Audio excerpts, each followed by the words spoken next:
네, 감정평가 두 번째 요약으로 가도록 하겠습니다. 정리해 보도록 하죠. 자, 3방식 6방법을 배웠어요. 그래서 우리가 이 분필이 이 원가가 얼마큼 비용이 들어가냐는 건 원가 방식이고요. 비용을 접근했죠. 그 다음에 이제 이게 시장에서 얼마나 거래되는지 비교했고, 시장을 접근했고, 제가 이거를 사서 사용을 하면서 강의료를 받으면서 소득이 생겨요. 수입 방식으로 가는 거죠. 자, 3방식 6방법입니다. 그래서 이 원가법, 자, 요건 다 세 글자라 그랬죠. 원가법, 적산법, 이렇게 가로치면 세 글자 꼭 정리해서 이제 마치라 그랬고요. 그 다음에 이런 7글자입니다. 거래사례비법과 임대사례비법, 수익환원법, 수익분석법 5글자. 이렇게 해서 자주 하시면 돼요. 그 다음에 뭐 시장가격은 복선가액, 적산임료, 비중가액, 비중임료, 수익가액, 수익임료. 그래서 가로칠 건 나왔기 때문에 꼭 여러분들 이건 암기를 하셔야 됩니다. 그래서 요 가격의 3년선과 여기에 가로쳐서 나오니까 꼭 체크를 하시고요. 그 다음에 이제 이번 첫 강의는 이제 이 두 번째 강의는 이제 원가법으로 한번 가볼게요. 옛날에 복선식 평가법이라고 했는데요. 지금은 이제 원가법으로 봅니다. 그래서 항상 기준 시점이라는 게 중요해요. 그래서 지금 우리가 예를 들어서 이 칠판주의 가격이 1,000원이다. 근데 지금 우리가 어떻습니까? 지나온 연수가 경과연수고 남아있는 연수가 잔존 연수예요. 그러면 1년, 2년, 3년 지났는데 100원씩 감가됐다고 봐요. 그럼 3년이 지나면 어떻게 됩니까? 300원이 감가 누계액이 되죠. 그럼 이게 바로 700원이다. 이렇게 해서 봅니다. 자, 그래서 원가법이라는 것은 우리가 가격을 구하는 어떻습니까? 가액을 구하는 거기 때문에 이 임대를 구하는 거다 하면 안 돼요. 가액을 구한다. 이렇게 해서 꼭 정리를 해 두시고요. 그래서 항상 식은 중요합니다. 식이 가로쳐서 한번 나왔기 때문에 식은 꼭 염이 꼭 암기하시고요. 자, 그 다음에 이제 그 세부적으로 간다면 이제 제도원가라는 게 있죠. 항상 기준 시점이라는 게 중요합니다. 기준점이라는 자체를 중요하다는 거 꼭 보셔야 돼요. 그러니까 제도원가, 재생산, 재취득하는 데 들어가는 소요되는 비용이죠. 원가입니다. 그래서 이제 우리가 자가건설, 도급건설이 있으면 자가건설이 아니라 도급건설 위주로 갑니다. 수급인의 이윤이 포함이 돼요. 그래서 자가건설 시 기회비용을 반영해야 함이 타당하므로 도급비용을 기준으로 제도원가를 산정하는 게 중요한데 자가건설 하게 되면 평가사한테 맡기게 되면 뭐 이것저것 물어보잖아요. 도급은 이제 그 비용 명세서가 있다 보니까 구하기가 쉽죠. 그래서 누구나 얻을 수 있는 표준적 건설 비용과 부대 비용, 그래서 직접 공사비, 간접 공사비. 자, 여기서 가장 중요한 건 수급인의 적조용이 꼭 포함된다. 왜? 우리가 도급 비용이니까 도급 건설로 간다는 거 꼭 기준으로 보시기 바랍니다. 제도원가는 이 기준 시점이라는 게 중요하고요. 그 다음에 자가건설이라도 도급 건설로 간다는 거 꼭 다시 한번 정리를 해 주시기 바랍니다. 자, 그 다음에 이제 앞쪽에서 배웠을 때 우리가 대체원가, 복지원가가 있어요. 그러니까 대체원가는 그냥 그대로 만약에 엘리베이터가 없다. 5층짜리 건물에. 엘리베이터가 없으면 이게 어떻습니까? 이 자체로 그냥 없는 걸로 봐요. 똑같이 그냥 복잡합니다. 그래서 똑같이 동일한 또는 유사한 자재를 사용하기 위해서 기준시, 현재 시점에 재생산, 복잡한 경우에 나타난 거죠. 그래서 똑같이 만들기 때문에 신축 같은 경우는 어떻게 됩니까? 바로 물리적인 측면에서 빨리 구할 수 있죠. 근데 이 대치원가는 엘리베이터가 있는 걸로 봐요. 그럼 기능적 감가를 우리가 어떻습니까? 미리 빼줬기 때문에 또 하면 안 돼요. 그래서 대상부동산과 동일한 유용성을 또 갖게 하죠. 그래서 여기 중요한 것은 동일하더라도 얘는 물리적 측면이고 효용 측면입니다. 효용이라는 게 단어를 대치원가 찍으셔야 돼요. 그래서 최신의 자재와 디자인에 의해서 수축하여 대치하는 거죠. 그래서 오래된 것은 어떻게 돼요? 한 30년이 지난 한옥 같은 경우는요, 자재가 단종이 됐기 때문에 새로 만들기가 어렵습니다. 그래서 어때요? 효용을 똑같이 할 수 있죠. 그래서 앞쪽에서 우리가 대기 없다 이렇게 보셨어요. 대치원가는 기능적 감가를 행하지 않죠. 동일한 효용을 기준으로 하기 때문에 이중감가도 될 수가 있습니다. 그래서 이렇게 대치원가, 복지원가도 한 번 정도는 나눠주셔야 됩니다. 그래서 꼭 염리 또 정리하셔서 앞쪽에서 배우셨지만 한 번 더 정리를 해 두시고요. 자, 그 다음에 이제 우리가 감가수용과 감가상각입니다. 자, 우리가 제도론가에서 감가 누계액을 뺀 우리는요, 감정평가의 목적이에요.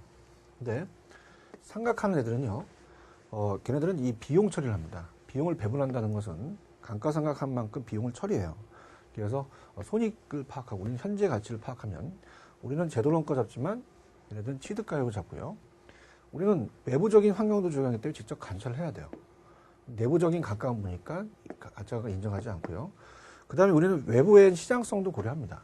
얘는 시장성을 고려하지 않고 비용만 따지는 거죠. 자, 우리는 이제 이 경제적 내용 연수를 중심으로 하면서 장래 보존 연수, 남아있는 게 중요한데 법적 내용 연수에서 지나간 경관 연수가 중요하고요.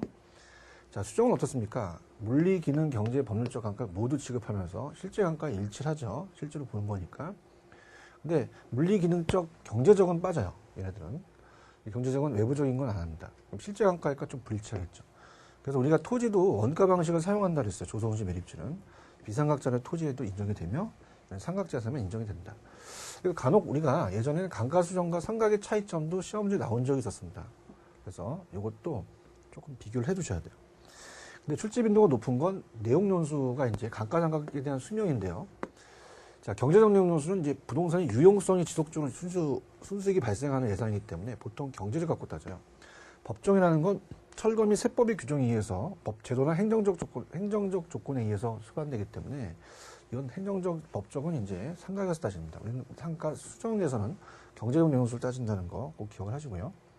그래서 이제 물리적이라는 것은 건물에 금이 갔어요. 5층짜리 건물에. 그래서 마멸, 훼손, 시간 재해로 인해서 우발적 손상, 노후화. 사람도 늙으면 노후화되죠. 근데 안 늙었는데 엘리베이터가 없어요. 기능적. 그래서 설계의 불량이든지 구식화, 형식의 구식화. 좀 촌스러웁니다. 건물과 부지의 불균형. 건물은 이 토지가 있는데 건물이 이렇게 있으면 부지가 안 맞죠.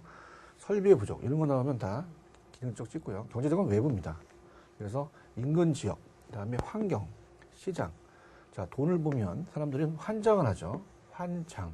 그래서 환경, 시장, 지역 이런 거 나오면 법률적은 우리나라는 이제 경제적이 포함되기도 해요. 그래서 소유권의 하자라든지 등기 불안전, 공사부성 교제는 다 그것이다. 그러시고요. 감가 수정이라는 게 중요합니다. 그래서 앞쪽에서 우리가 감가 수정을 제가 강조를 했어요. 이 감가 수정은 내용 요소를 표준을 해요. 정액, 정률, 상한이 있죠. 근데 그것이 이제 우리가 장부상이니까 물리기능 경제 감가를 고려해서 관찰 강압 등을 조정할 수 있습니다. 자, 그래서 내용 요소가 정액은 일정 액식이에요. 그래서 매년 일정하고요. 건물 구축물 이제 정되죠. 내용 요소가 긴, 계산이 간편하고 감가액이 현실과 좀 부합되지가 않아요. 장부상이니까. 기계와 동사는 빨리빨리 감가합니다. 그래서 매년 일정액씩 감가한다는 걸로서 초년도 가장 많이 감가가 되겠죠. 초기 감가액이 많아 안전하게 자본회수하죠. 계산이 복잡하고 단종 가치가 0일 때는 적용이 불가능하고요. 광산 같은 건 자, 한번 캐면 캘 게 없어요. 그래서 이자를 또 발생을 시키죠. 가장 적습니다. 초기에. 점점 늘어납니다. 감가액에 대한 시간의 비용으로 이자를 고려해서 논리적입니다. 계산이 좀 복잡하죠. 그래서 초기에 감가액이 큰 순서는 정률, 정액, 상환인데 남아있는 것은 상환, 정액, 정률이다. 이것도 체크를 하셔야 됩니다. 그래서 이 내용 요소라는 게 정률과 정액, 그 다음 상환기법이 또 각각 비교해서 나올 수도 있으니까 꼭 정리해 두시고요. 그다음에 관찰강화법은 직접 눈으로 확인하는 거예요. 주체가 대상부동산에 직접 관찰해서 물리기능 경제를 감가중개에 추정합니다. 그래서 세밀하게 관찰할 수가 있어요. 그렇지만은 어떻습니까? 주관이 개입될 수 있죠. 그다음에 기술적 하자를 또 놓치기가 쉬워요. 근데 분해법은 어때요? 물리기능 경제를 다 구합니다. 다시 또 치유 가능과 불가능을 나눠서 또 하고요. 자, 아까 물리적은 어떻습니까? 금이 갔다? 그럼 치유가 가능할 수도 있지만 비용이 들어가면 불가능할 수 있고요. 엘리베이터가 없다? 치유가 가능하지만 또 비용이 들어가면 치유가 불가능할 수 있어요. 근데 시장 안의 주택은 치유가 불가능합니다. 불가능함만 결합이 있다. 이렇게 해서 보시면 되고요. 유용성 이제 세밀하게 감가할 수 있죠. 왜냐면 다 보니까. 그렇지만 이제 좀 어떻습니까? 이러한 것들에 좀 이 감가를 두 번 하는 이중가가 또 벌어질 수 있다. 뭐 이렇게 보시면 돼요.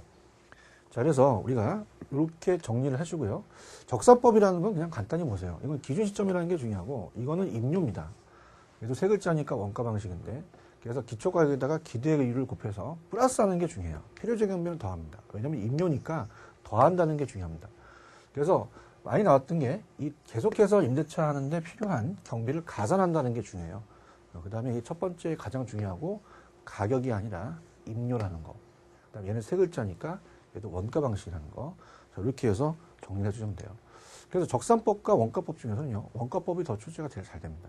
그래서 우리가 이제 아까 3방식에 대해서 원가 방식, 비교 방식, 수입 방식에 대한 박스 정리를 하시고요. 3방식 6방법, 그 다음에 원가법과 적산법의 기본적 사항 또 교양하시기 바랍니다. 여기까지 두 번째 강의를 마치도록 하겠습니다. 수고하셨습니다.